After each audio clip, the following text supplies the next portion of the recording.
오늘은 구약시대에 드린 5가지 제사라는 제목으로 하나님 말씀 증거하도록 하겠습니다. 우리 함께 읽었던 이 본문은 구약시대의 제사법, 특별히 레위기에 나오는 제사법의 5가지에 관한 제사의 내용을 말하면서 결론 부분을 기록한 부분입니다. 하나님께서는 이스라엘 백성에게 각종 제사법에 관한 규례를 자세히 가르쳤는데 그것은 하나님을 올바로 섬기게 하기 위함이었습니다. 근데 이러한 제사, 각종 제사의 제도는 신약시대인 오늘날에는 외형적으로는 폐기되었습니다. 특별히 그 부분에 대해서 히브리서 10장 1절에서 얘기하고 있는데 조만간에 제가 히브리서를 여러분 강의할 텐데 그 히브리서를 강의하면서 더 구체적으로 설명해 드리도록 하고 오늘 함께 히브리서 10장 1절 간단히 보겠습니다. 함께 읽겠습니다. 율법은 장차올 좋은 일의 그림자일 뿐이요 참 형상이 아니므로 해마다 늘 드리는 같은 제사로는 나오는 자들을 언제나 온전하게 할 수 없느니라. 율법은 장차 올 좋은 일의 그림자다. 참 형상이 아니다. 이 말은 이후에 더 좋은 것이 온다라는 얘기죠. 구약의 제사장들이 해마다 반복해서 드린 제사에 대한 객관적인 평가를 얘기하고 있습니다. 그들은 해마다 반복해서 제사를 드렸지만 그것은 아무도 온전케 할 수 없는 불완전한 제사였습니다. 이 제사는 실체이신 예수 그리스도께서 오시기까지 수없이 반복해서 드리게 되었는데요. 단 한 번도 이에 참여하는 사람들을 온전케 한 일이 없다라는 것입니다. 그 제사가 매년 반복적으로 드려졌다라는 것이 그것의 불완전성을 나타낸다 할 수 있겠습니다. 완전했다면 단 한 번의 제사로 끝났을 것이기 때문에 그렇습니다. 히브리인들에게 있어서 온전케 하다라는 것은 어떤 사람으로 하여금 하나님 앞에 설 수 있게 한다는 의미인데 구약의 제사장들은 그들의 죄성으로 인해 이러한 결과를 이루지 못했습니다. 그러나 예수 그리스도께서 이 땅에 오셔서 흠없고 죄 없으신 그분이 단번에 제물이 되고 제사를 드렸습니다. 그 내용을 10장 9절에서 14절까지 말씀하고 있는데 함께 같이 읽어보겠습니다. 그 후에 말씀하시기를 보옵소서. 내가 하나님의 뜻을 행하러 왔나이다 하셨으니 그 첫째 것을 폐하심은 둘째 것을 세우려 하심이라. 이 첫째 것은 율법, 예식 같은 규례 같은 걸 말하는 것입니다. 구약 성경 전체를 말하는 것이 아니고. 자, 10절. 이 뜻을 따라 예수 그리스도의 몸을 단번에 들이심으로 말미암아 우리가 거룩함을 얻었노라. 제사장마다 매일 서서 섬기며 자주 같은 제사를 드리되 이 제사는 언제나 죄를 없게 하지 못하거니와 오직 그리스도는 죄를 위하여 한 영원한 제사를 드리시고 하나님 우편에 앉으사 그 후에 자기 원수들을 자기 발등상이 되게 하실 때까지 기다리시나니 그가 거룩하게 된 것 단번에 제사로 영원히 온전하게 하셨느니라. 이어서 19절 20절에서는 이렇게 말을 해요. 형제들아 우리가 예수 그리스도의 피를 힘입어 성소에 들어갈 담력을 얻었나니 그 길은 우리를 위하여 휘장 가운데로 열어놓으신 새로운 산길이요 휘장은 곧 그의 육체니라. 성소와 지성소가 구분이 되었거든요. 그 사이에는 휘장이 있습니다. 여기는 아무나 들어갈 수가 없어요. 대제사장만이 7월 13일 날 그곳에 들어가서 유대인들의 모든 죄를 대속하는 핏부림을 가졌던 것입니다. 그러나 예수 그리스도께서 오심으로 말미암아서 이제는 성전이 헐려져 버리고 하나님 앞에 나아가는 담대한 길이 열렸는데 그게 내가 곧 길이요 말씀하신 예수 그리스도이십니다. 십자가에 죽으실 때에 그분의 몸이 찢기시고 육체가 찢어지실 때에 휘장이 찢어져 하나님 앞에 나아갈 수 있는 산길을 열어 놓으셨다라는 것입니다. 우리가 그럼에도 불구하고 각 제사의 근본 정신, 구약의 근본 제사 정신은 오늘날에도 여전히 그리스도의 복음 안에서 예배로 승화되어 이어져 가야 된다라는 것입니다. 예식은 사라졌지만, 구약적인 제사는 사라졌지만 그 제사의 의미를 알고 하나님 앞에 예배해야 된다는 것입니다. 그런데 오늘날 우리 예배 가운데 제사제도의 근본 정신을 담고 있음에도 불구하고 그런 의식들을 다 잃어버리고 있습니다.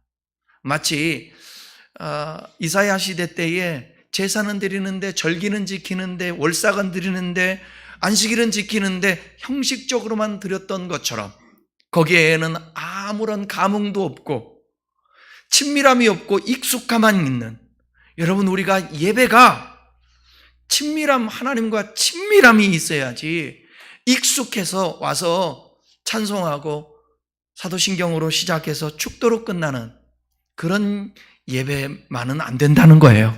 마음을 다하고 뜻을 다하고 성품을 다하여 예배해야 된다는 것입니다. 그런데 예배가 타락하면 하나님의 심판이 임하거든요.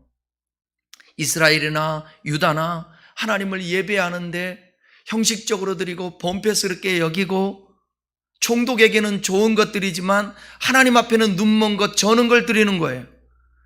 우리를 창조하시고 우리의 경배의 대상이신 최고이신 하나님 앞에 최고를 드려야 되는데, 아멘, 최고를 드려야 돼요. 그런데 차선이 되고 차차선이 되니 하나님께서 말씀하십니다. 누군가 성전문을 닫았으면 좋겠다고. 그걸 이사야는 가슴을 치면서 그래요. 가슴을 치면서 성경을 말씀. 소도 그 임자를 알고 나귀도 그 주인의 구유를 알건만은 내 백성은 나를 알지 못한다. 내가 무엇을 원하는지 알지 못한다. 그러면서 탄식하며 이런 말씀을 합니다. 이사야서 1장 15절에서 11절에서 15절, 좀 길지만 천천히 한번 읽어보겠습니다. 같이 읽겠습니다. 너희가 내 앞에 보이러 오니 이것을 누가 너희에게 요구하였느냐? 내 마당만 밟을 뿐. 정작 하나님 앞에 보이러 나오는데 하나님이 받으시는 예배가 아니에요. 그냥 마당만 밟는 거예요. 착각하고 있었다라는 거죠. 13절, 헛된 재물을 다시 가져오지 말라. 분향은 내가 가증히 여기는 바요. 월삭과 안식일과 대회로 모이는 것도 그러하니 성의와 아울러 악을 행하는 것을 내가 견디지 못하겠노라. 내 마음이 너희의 월삭과 정한 절기를 싫어하는 그것이 내게 무거운 짐이라. 내가 지기에 곤비하였느니라. 너희가 손을 펼 때에 내가 눈을 너희에게서 가리고 너희가 많이 기도할지라도 내가 듣지 아니하리니 이는 너희의 손에 피가 가득함이라. 너희는 스스로 씻으며 스스로 깨끗하게 하여 내 목전에서 너희의 악한 행실을 버리고 행악을 그치고 선행을 배우며 정의를 구하며 학대받는 자를 도와주며 고아를 위하여 시원하며 과부를 위하여 변호하라 하셨느니라. 아멘. 형식적인 예배 생활. 그러나 이제 우리에 속해 있는 가정이나 직장이나 세상 가운데 나가서는 전혀 정의롭지 않고 약한 자를 학대하고 그러한 우리의 삶을 이사야는 지적하는 것입니다. 진정한 예배를 드리는 사람은 삶에서도 하나님의 말씀을 통하여서 양심적인 삶을 살게 되었습니다. 그리고 선을 행하며 살 수 있는 것입니다. 그러니까 여러분, 우리 단순히 구원을 예수님 나를 위해서 죽으셨어, 부활했어, 나는 믿어, 구원받아, 아멘, 이건 기본이죠. 이건 출발이죠. 이건 구원의 출발의 지식입니다. 근데 성경은 이렇게 말합니다. 요한복음에 선을 행하는 자는 생명의 부활로, 악을 행하는 자는 심판의 부활로. 그러니까 예수를 믿는다면 예수를 믿는다는 삶의 증거를 보여줘야 된다는 거죠. 그게 가장 기본적인 게 뭐냐면 시간을 어떻게 사용하는지, 물질을 어떻게 사용하는지거든요. 그래서 시간을 어떻게 사용하는지 보기 위해서 뭘 하는 거예요? 주일 성수를 하는 것입니다. 물질의 주인이 누군가 그것을 가늠하고 알기 위해서 하나님 앞에 예물을 드리는 것입니다. 그러니까 예배는 아주 신앙의 기본인 거예요. 그 예배를 제대로 예배 생활을 하면 하나님을 섬기는가 안 섬긴가는 뭐냐? 삶의 현장에서 드러나는 거예요. 온전한 예배의 삶을 사는 사람은 삶의 현장에서 선한 일을 행하면서 살게 되었다라는 것입니다. 그런데 세상에서는 선하게 살지 아니하고 맨날 나는 죄인입니다 하면서 주님 앞에 그렇게라도 나오는 것도 다행이지만 감사하지만 하나님 앞에 예배한 그 예배가 모든 것이 형식에 불과한 거예요. 아니요. 여러분, 익숙함이 아니라 친밀함인 것입니다. 그래서 주님과 친밀한 사람은 예배를 기다려지는 거예요. 예배를 기다려지는 거예요. 그리고 이 예배를 드릴 때에 하나님 앞에 감사하는 것입니다. 예배는 내가 감동이 되는가, 마음에 드는가, 안 드는가 그 문제가 아닙니다. 예배는 언제나 드림의 문제입니다. 성경은 누누이 한번 여러분 구약 성경을 자세히 보세요. 그 예배를 통하여 무엇을 얻을까에 대한 얘기가 나오는 게 아니라 어떻게 예배를 드릴까에 대해서 얘기하고 있는 거예요. 그러면 결과적으로 우리에게 평안을 주고 하나님의 인도하심과 축복이 있는 거예요. 그러니까 이미 구원한 것 하나님의 초청이고 하나님이 은혜를 베푸심에 그 출발이 있었으니까 우리는 거기에 대해서 반응하지 않았습니까? 그래서 주님 앞에 나왔고 예배다 나와서 예배한 이 예배가 그러기 때문에 이제는 뭐냐면 나를 구원하신 그 하나님 앞에 성령과 진리로 해서 온 마음을 다해서 하나님 앞에 예배를 드리는 것입니다. 친밀함 가운데 예배를 드리는 것입니다. 간절함으로 예배를 드리는 것입니다. 사모하면서 예배를 드리는 것입니다. 근데 우리들은 미숙한 성도들은 그래요. 늘 언제나 하나님 살아계시면 왜 나에게 도와주시 않냐고. 얼마나 도와줘야 되는데요? 뭘 원하는 데까지 도와주셔야 됩니까? 하나님이 우리가 도와주고 원하는 대로 해주는 하나님이라면 나중에 우리가 하나님 자리에 앉아 있을 거래요. 그래서 여러분 지금 있는 자리가 감사한 거예요. 그리고 자신을 돌아보면서 하나님과 친밀함 속에서 나를 개선하고 나를 성숙하게 만들고 성장하게 만들면 그분이 나를 지도하시고 인도해 가시는 것 아니겠습니까? 여러분 이렇게 살아도 저렇게 살아도 주 앞에 서는 날이 있어요. 반드시. 그 삶은 어떻게 우리가 살아내느냐에 따라서 영혼의 때가 주어지는 것입니다. 그런데 이 땅에서 살아가는 삶을 그냥 그 영혼의 때를 위하여 내가 심판받지 않기 위해서 착하게 살아야지, 선하게 살아야지, 좋은 일 하며 살아야지, 순종하며 살아야지.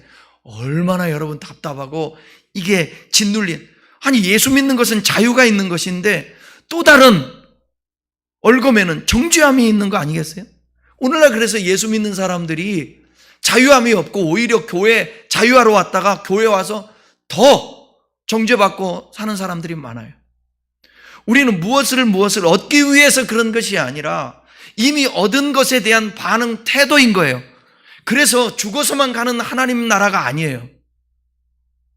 반드시 죽어서 가는 장소적인 개념에 하나님 나라가 있습니다. 저는 100% 믿습니다. 왜 성경에 기록되어 있으니까. 그런데 하나님 나라의 현재성, 주님이 말씀했잖아요. 회개하라, 천국이 가까웠느니라.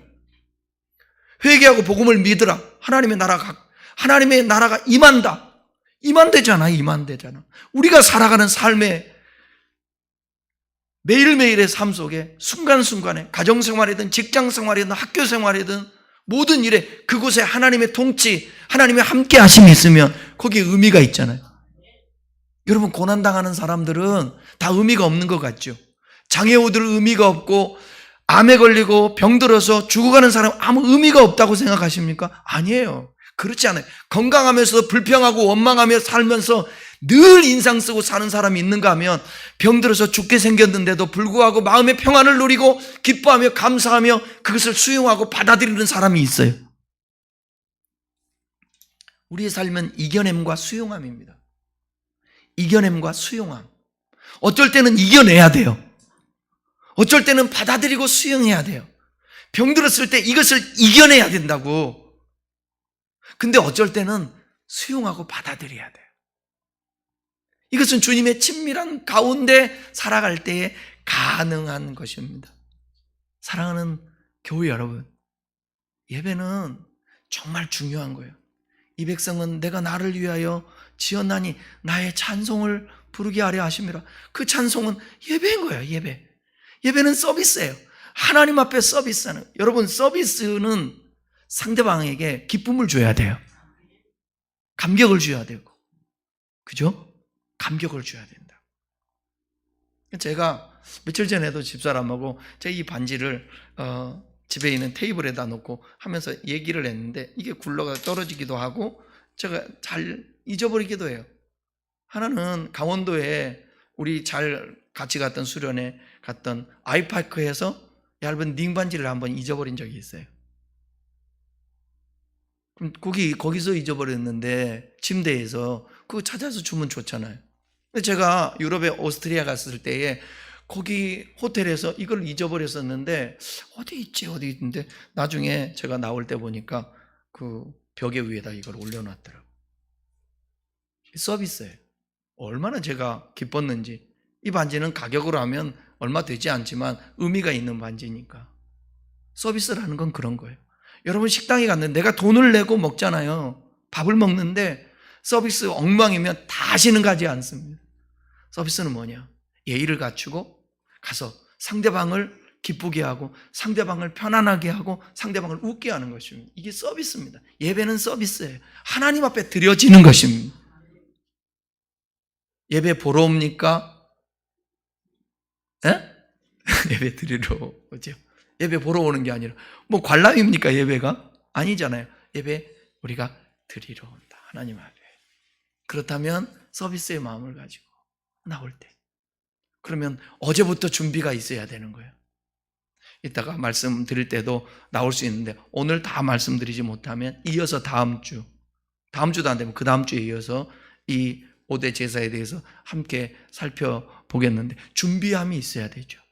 하나님을 온전히 예배하면 준비함. 그래서 어떤 마음, 어떤 자세, 어떤 의미를 가지고 예배를 해야 될 것인지 우리 그냥 단순히 오늘날 이 구약적인 제사에 대해서 잘 모르니까 그냥 교회 와서 사도신경 하고 예배 드리고. 여러분, 설교 중에서 가장 여러분들이 중요하게 여기는 부분이 뭐예요? 네? 항상 사람들은 그래요. 제가 옛날에 교회에서 청년 때 큰 교회 신앙생활 할 때도 뭐냐면 사도신경도 안 해, 찬양도 안 해, 꼭 설교할 때 들어와. 그리고 설교 끝나면 다 됐다고 나가. 어떤 사람은 축도는 꼭 받아야 된대. 그래서 마지막 축도 받으러 들어오기도. 교회가 워낙 크니까 일들도 많으니까. 제가 그때 머릿속에 꽂힌 게 그거예요. 사역보다 더 중요한 것은 예배다. 그러니까 사역보다 더 사역하느라고 바빠. 사역하느라고 성경도 못 봐. 사역하느라고 기도도 못해. 사역하느라고 묵상도 못해. 여러분들도 아셔야 돼. 목사들끼리 하는 말이 있어요. 바쁜 목사, 나쁜 목사. 그럼 이렇게도 말할 수 있잖아요. 바쁜 성도, 나쁜 성도. 지금이 너무 바쁜 시대잖아요. 근데 성경 볼 시간도 없고 기도할 시간도 없고 묵상할 시간도 없고 예배할 시간도 없이 뭘 위해서? 우리는 하나님 앞에 창조된 하나님의 형상을 닮은 하나님의 사람이에요. 그래서 하나님이 함께하지 않으면 의미가 없어요. 사람들 진지하게 사는 사람들 치고 있잖아요. 다 자기의 삶을 돌아보면서 어떻게 살아야 제대로 사는 삶입니까? 나중에 보니까 뭘로 귀결되냐면 성경에 나와 있는, 예수 믿지도 않는데 성경에서 추구하고 있는 그 가치, 삶, 그걸 추구하더라고. 예수 안 믿어도. 교우 여러분, 하나님 앞에 우리가 예배를 드릴 때마다 이 예배가 마지막일 수도 있다. 저는 가끔 그 생각을 해요. 이 예배의 설교가 내가 마지막일 수도 있다. 그런 생각을 해봅니다. 그러니까 대충대충 설렁설렁 그게 아니라 마음을 다할 수밖에 없죠. 여러분은 설교를 예배 중에서 가장 중요한 부분이라고 생각할지도 모르지만 저는 반대입니다. 설교보다 더 중요한 것은 이 백성은 내가 나를 위하여 지었나니 말씀을 듣게 하려 아멘이라. 그런 말 없어요. 찬송을 부르게 하려 하십니다. 하나님 앞에 예배를 받는 게 아니라 드리는 것입니다. 드릴 때에 하나님은 우리의 마음을 보시고 중심을 보시고 기뻐서 주님께서 말씀해 주시는 거예요. 말씀만 듣는 자세가 아니라 내가 먼저 드려지는. 그래서 여러분, 주님 앞에 드리는 우리 미신이거나 샤머니즘이 아니라 저는 중심을 얘기하는 거예요. 우리의 믿음의 선진들은 옛날에 헌금을 할 때, 저 어렸을 때만 해도 그랬어요. 청년 때만 해도. 저도 실제로 그런 적 있어요. 돈이 구겨지고, 요즘은 지폐가 깨끗하잖아요. 지저분하더니 찢어지면 다시 조폐공사로 들어가서 바꾸잖아요. 옛날에는 그렇게 하지 않으니까 돈이 지저분했어요. 이 세상에서 제일 좋은 게 돈인데 이 세상에서 제일 더러운 게 돈이래잖아요. 사람들이 다 만지고 다니니까. 그거 저도 그랬어요. 다리미로 다린 적이 있어요. 옛날에 우리의 선배들, 조상 신앙인들은 되게 그게 뭐가 지금 보면 뭐가 중요해요? 근데 그 마음은 우리가 아주 귀하게 봐줘야 되지 않겠어요? 미리 헌금 찾아다가 헌금 봉투에다가 깨끗하게 넣어서 기록해서 준비해서 하나님 앞에 주일날 드릴 때 그냥 그게 아니라 뒷주머니에 해가지고 여기 이렇게 해서 여기서 빼가지고 1,000원짜리, 10,000원짜리 이게 골라서 드리는 게 아니라 미리 준비해서 하나님이 그 마음을 보시지 않겠습니까? 그래서 구약의 제사 제도가 우리에게 필요하다라는 거예요. 오늘 함께 읽었던 본문을 읽으면서 5대 제사에 대해서 설명할 테니까 거기에 어떤 영적인 의미들이 있는지 캐치해냈으면 좋겠어요. 자, 함께 37절, 38절 읽겠습니다. 이는 번제와 소제와 속죄제와 속건제와 위임식과 화목제의 규례라. 여호와께서 시내 광야에서 이스라엘 자손에게 그 예물을 여호와께 드리라 명령하신 날에 시내산에서 이같이 모세에게 명령하였느니라. 이스라엘 광야에서 하나님이 주신 거예요. 이 말씀을 예물을 드리라 하면서 명령하신데 모세에게 명령하는데 5대 제사를 드리라고. 레위기는 여호와께 드려야 할 5대 제사의 규례로서 시작됩니다. 그런데 이러한 레위기의 시작은 당연한 것이에요. 왜냐하면 건축된 성막의 주된 목적이 뭐냐? 건축된 성막의 주된 목적이 제사였어요. 그러니까 성막이 완성된 그곳에서 드려질 제사의 규례가 주어지는 것은 당연한 논리고 순서였습니다. 그래서 이스라엘 백성들에게 성막을 지은 이후에 그 성막의 기구도 어떻게 만들어서 배치하게 해놓고 그 다음에 뭐냐? 제사장을 세워서 제사를 드리는 거예요. 그러니까 제사가 드리지 않는다면 성막이 있을 이유가 없었죠. 그러니까 성막을 지으라고 한 이유는 뭐냐? 제사를 드리라고. 그렇게 한 거죠. 5대 제사, 번제와 소제, 속죄제, 속건제, 또 마지막으로는 화목제에 대해서 살펴보도록 하겠습니다. 그러니까 본문에 보게 되면 제사장의 위임식이 포함되어 있잖아요. 학자들은 6대 제사라 이렇게 얘기하는 사람도 있는데 대부분은 5대 제사. 위임식은 제사장이 되는 그 예식을 갖는 거기 때문에 이 제사에서는 좀 빼는 것 같아요. 이후에 8장 이후에 보게 되면 제사장 임직식이 나오기도 합니다. 여러분들이 참고로 한번 읽어봤으면 좋겠고, 오늘은 번제에 대해서 한번 살펴보겠습니다. 번제 레위기 1장 9절 다 같이 읽겠습니다. 그 내장과 정강이를 물로 씻을 것이요 제사장은 그 전부를 제단 위에서 불살라 번제를 드릴.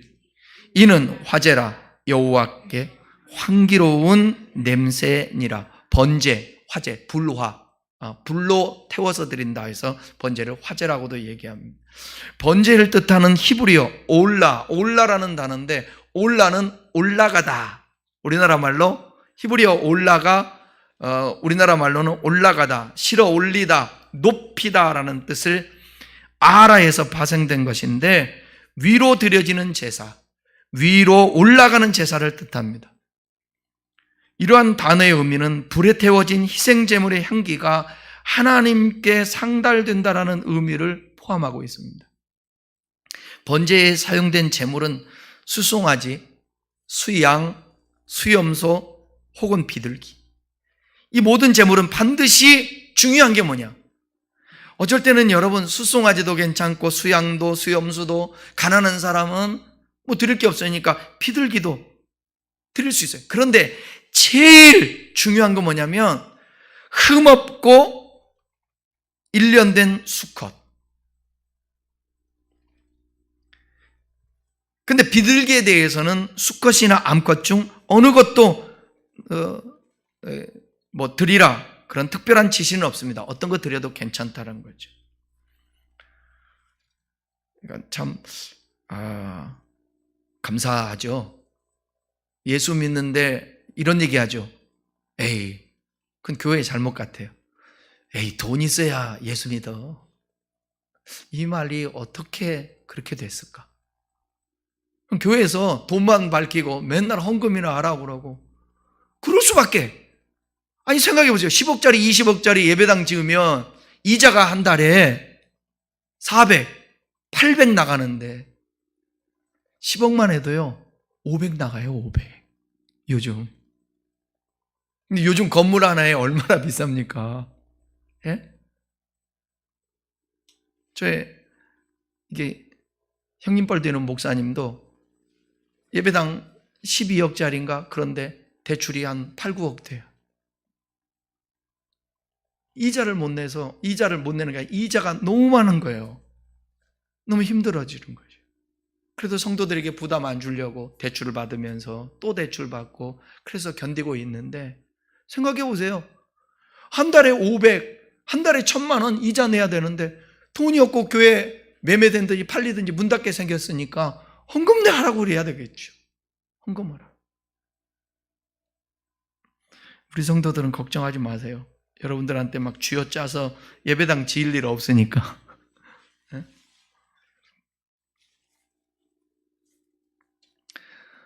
근데 교회에 올 때 교회는 돈이 있어야 돼 그런 소리들을 주변에서 예수 안 믿는 사람들도 많이 하고, 어떤 사람은 교회 왔다가 아이고 돈만 밝혀? 교회가. 그래서 난 교회 안 나갈래? 그런 사람 많잖아요. 성경 말하잖아요. 돈 많은 사람은 송아지 드리라는 거예요. 수송아지 드리라는 거예요. 조금 못하면 염소 드리라는 거예요. 근데 정말 드릴 게 없는 사람은 뭘 드리면 돼요? 비둘기. 가장 흔한 비둘기. 하나님이 보면 그 중심을 보이지 않을까요? 수송아지 드릴 사람이 비둘기가 가가지고 비둘기 드리면 뭐라고 그러겠어요? 그거예요. 번제는 어떻게 드리는가? 이 제사를 드리는 이 헌 제자가 제물이 될 짐승을 끌고 회막문 여호와 앞에 나옵니다. 이 제사를 드리는 자가 또 손을 제물의 머리에 얹고 안수를 합니다. 자기가. 그래서 이제 내 죄가 전가가 되는 거죠. 그 제물에. 그리고 또 헌제자가 제물을 잡아 피를 제사장에게 주면 제사장은 그 피를 번제단 사면에 뿌립니다. 또 헌제자가 제물의 가죽을 벗기고 각을 뜹니다. 제사장은 그 뜬 각과 머리와 기름 그리고 물로 씻은 내장과 정강이를 단 위에서 불사릅니다. 누가 잡았다고요? 아유, 왜 이래요? 지금 누가 잡았다고요? 헌제자는 제물의 가죽을 벗기고 각을 뜯어요. 그러니까 여러분, 그거 각자가 뜯는 거예요. 각자가 잡는 거예요.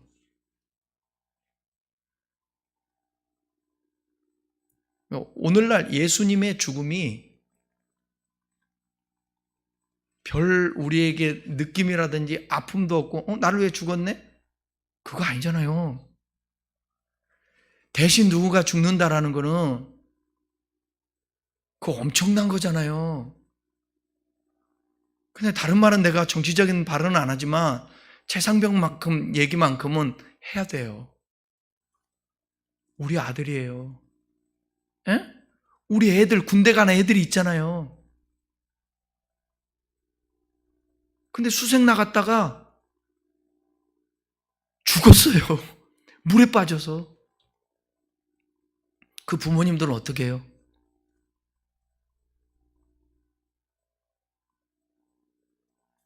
박정훈 대령은 그거 수사 제대로 했다고 군 검찰에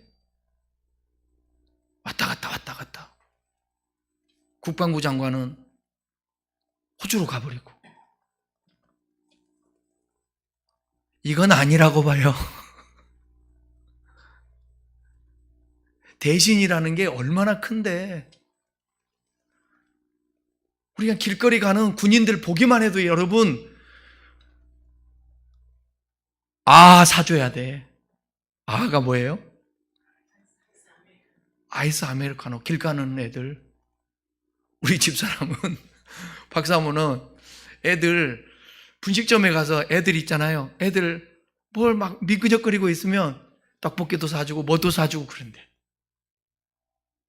우리 나라를 위해서 대신 지금 우리 대신 지키고 있지 않습니까? 대신 나를 위해서 지금 죽는 그 양을, 그 염소를, 그 송아지를 내가 직접 잡는 거예요. 제가 양을 잡는 그 방법을 내가 들었는데 양을 죽일 때에 방법이 여러 가지 있어요. 여기 정수리 있잖아요. 이걸 뭐라고 그래요? 정수리라고 그럽니까? 정수리를 때려서 한 방에 죽이는 방법도 있고, 그 다음에 칼을로 찔러서 심장을 찔러서 죽이는 방법도 있고, 여러 가지 방법이 있대요. 근데 실제로 양을 잡아서 제사를 지내본 그 분의 말을 들어보니까 절대로 한 번에 안 죽는데. 한 번에. 그러니까 양 같은 경우도 양을 잡아서 드렸는데, 양을, 여러분 죄송해요, 좀 너무 과격해서, 이건 뭐 사실 성경에 그렇게 했으니까 망치로 머리를 치잖아요. 한 방에 쳐서 죽인 적이 한 번도 없대요. 그러면 한 방 맞잖아요. 피해요. 이제 또 때리려고 하면 피하면 어디 맞냐? 눈이 맞아요. 몇 번씩. 그리고 심장을 한 번에 찔러서 죽일 수 있는 확률이 없다는 거예요. 여러 번 찔려야 되는 거예요. 그러니까 그럴 때 내 죄 때문에 내가 심판받는다고 생각하면 어떻게 그 일을 안 할 수 있어요? 내가 죄를 대속받아야 되는데. 그러면 양을 잡는 겁니다. 짐승을 잡는 것입니다. 그 잡을 때에 나를 대신해서 죽는다고 내가 죽어야 되는데, 이게 바로 세상 죄 지고 가는 하나님이 어린 양 돼서 예수님이 십자가에서 물과 피 다 쏟으시고 죽으시지 않았습니까? 그 예표, 그림자가 바로 짐승을 잡아서 번제에 태워드리는 것입니다. 그러니까 우리가 예수님을 생각할 때에 예수님으로 말미암아 이렇게 담대히 나와서 하나님을 예배하잖아요. 출발점은 마냥 처음서부터 기뻐할 것만은 아니라는 거예요. 그 은혜를 기억하면서 마음에 담고 기뻐하고 감사하고 감격해야 된다는 거죠.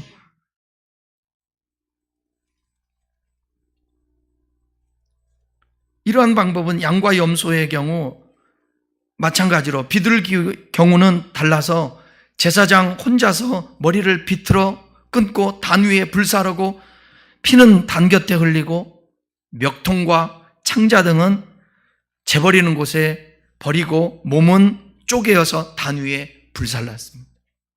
이게 제사의 방법이었어요. 제물을 드리는. 번제의 그런 목적은 뭐냐? 두 가지 얘기할 수 있습니다. 첫째는 뭐냐? 꼭 기억하세요. 속죄를 위한 것입니다. 속죄를 위한 것. 레위기 1장 4절 읽겠습니다. 그는 번제물의 머리에 안수할지니 그를 위하여 기쁘게 받으심이 되어 그를 위하여 속죄가 될 것이라. 번제의 주된 목적은 성경이 밝히 말씀해주고 있는 대로 속죄를 위한 것입니다. 그러니까 죄를 속하기 위해서, 대속하기 위해서, 우리 죄 문제 해결하기 위해서 번제 드리는 거고, 두 번째는 뭐냐면 하나님을 향한 자신의 헌신에 대한 표현이에요. 창세기 22장에 보게 되면 아브라함이 독자 아들을 모리아산에 바치는데 어떻게 바치죠? 번제로 드리라고 그러잖아요. 번제로. 그 자식을 불에 태워서 드리라고 말합니다. 하나님은 그렇게 인신제사를 받으시지 않았지만 바로 뭐냐? 그것은 아브라함의 하나님을 향한 헌신. 아들을, 100세에 난 아들을 바친다. 이보다 더 큰 헌신이 어디 있겠습니까? 믿음과 순종을 그 헌신을 통하여서 인정받은 것입니다. 그리고 이제야 네가 나를 경외한 줄을 알았다면서 준비해 놓은 양으로 제물을 삼아 번제를 드려 하나님 받으셨어요. 그것을 뭐라고 그러느냐? 여호와 이레라고 말하고 있는 것입니다. 솔로몬의 일천번제도 아시죠? 여러분, 일천번제라는 게 일천날을 정해놓고 드렸다는 거 의미가 아닙니다. 일천번제는 1000마리의 제물을 제사했다라는 뜻이에요. 그것이 며칠 될 수도 있겠지만 일천번제라는 것은 1000날이 아니라는 거죠. 번제의 영적 의미를 살펴보겠습니다. 번제는 예수 그리스도의 대속과 구원의 희생을 상징함과 동시에 그의 희생으로 말미암아 구원을 얻은 성도들이 하나님께 헌신하고 그의 뜻대로 순종하며 살아갈 것을 상징합니다. 그러므로 번제의 영적 의미는 한마디로 그리스도의 희생과 성도의 헌신이라고 할 수 있습니다. 시간이 많지 않아서 제가 성경을 너무 많이 안 읽으려고 이 부분은 제가 읽어드릴게요. 번제를 드리는 규례 가운데 한번 보세요. 6장 8절부터인데 여호와께서 모세에게 말씀하여 이르시되 아론과 그의 자손에게 명령하여 이르라. 번제의 규례는 이러하니 번제물은 아침까지 제단 위에 있는 석쇠 위에 두고, 이 말이 중요해요. 제단 불이 그 위에서 꺼지지 않게 할 것이요. 12절에 제단 위에 불은 항상 피워 꺼지지 않게 할 것이니, 이런 말이 있죠. 꺼지지 않게 하기가 쉽지가 않습니다. 그 팔레스타인 지역은 이슬이 많이 내려요. 그래서 농사 짓는데도 얼마나 이슬이 많이 내리면 꼭 필요하다고 얘기할까요? 그 다음에 폭우도 내려요. 그 다음에 모래바람이 막 몰아쳐요. 근데 불을 안 꺼뜨려야 돼요. 이게 얼마나 조심하고 긴장하고 깨어있고 그래야 되겠어요. 성경에 예수님이 이 땅에 오심이 가까울수록 뭐냐? 너희는 깨어라 근신하라 그랬잖아요. 깨어라 근신하라. 깨어 있어야 돼요. 근신해야 돼요. 그래야 주의 오심을 우리가 맞이할 수 있어요. 마태복음 24장에서도 그 말씀을 하는데 그 이전에 뭐라고 또 얘기하느냐?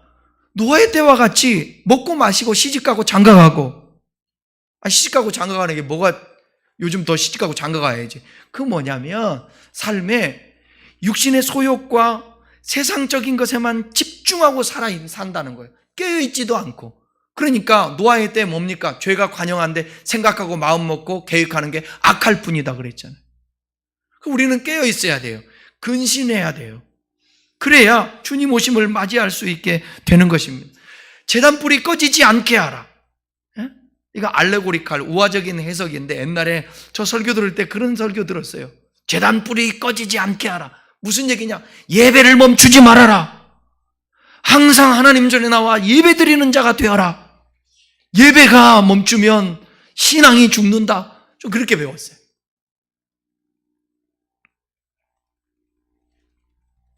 그러니까 우리 성도들도 이 예배만큼은 정말 꺼지지 않게 우리가 깨어서 기도하고 예배드리고.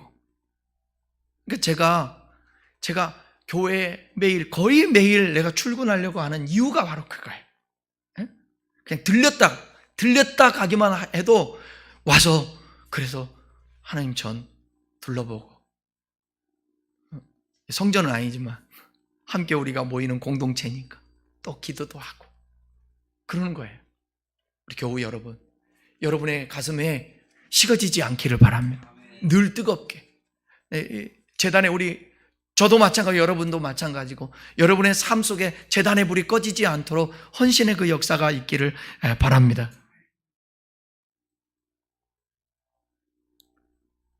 오늘은 번제까지만 하고 다음 주에 이어서 서론 부분을 했으니까 다음 주부터는 소제부터 좀 나가도록 그렇게 하겠습니다. 사랑하는 우리 큰나무 교우 여러분, 예배는 우리의 신앙에 있어서 기본이고 아주 중요한 부분입니다.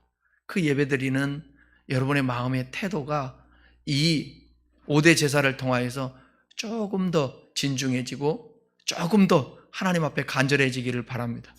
예배는 익숙함으로 드리는 게 아닙니다. 예배는 친밀함으로 드려지는 것입니다.